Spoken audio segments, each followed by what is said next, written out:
My name is Lily, and my life had always been centered around one true passion: animals. I worked at a bustling animal shelter, where each day was filled with wagging tails, purring cats, and the unconditional love that only pets could provide. While my heart belonged to the furry companions I cared for, I never expected that love would come into my life in the goofiest, most unexpected way. One sunny afternoon, as I was walking a group of shelter dogs, I noticed a handsome stranger jogging toward us. His name was Max, and he was known in the neighborhood for his pranks and antics. As he approached, he pretended to trip over his own shoelaces, sending him sprawling to the ground. The dogs, always up for some fun, immediately pounced on him, covering him in slobbery kisses. Amused by the chaos, I couldn't help but laugh. Max, with his disheveled hair and an expression of mock defeat, looked up at me with twinkling eyes. "I swear I didn't plan this," he said, his grin infectious. I couldn't stay mad for long, and neither could the dogs.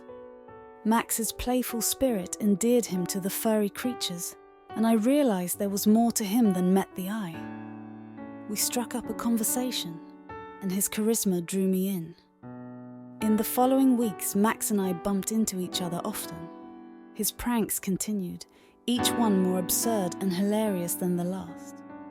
He covered my desk with fake spiders, sent me flowers with rubber snakes hidden within, and even enlisted the shelter cats to knock over a tower of empty food cans. I couldn't help but admire his creativity and sense of humor. The more time we spent together, the more I realized that beneath his goofy exterior was a kind, compassionate soul who genuinely cared about animals.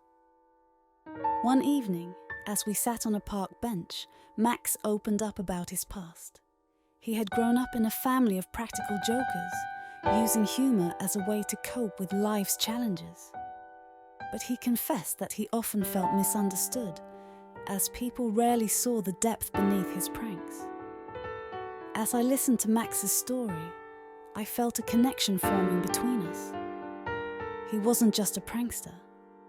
He was a man who had faced his own struggles and found solace in laughter.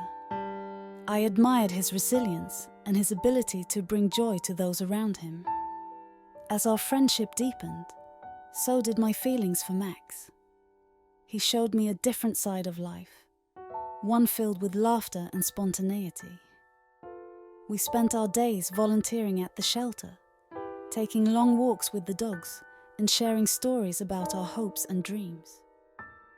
One evening, beneath a starlit sky, Max pulled off his most unexpected prank yet. He asked me to be his girlfriend. I laughed, thinking it was another elaborate joke. But when I saw the sincerity in his eyes, I realized he was serious. With a heart full of joy, I said yes.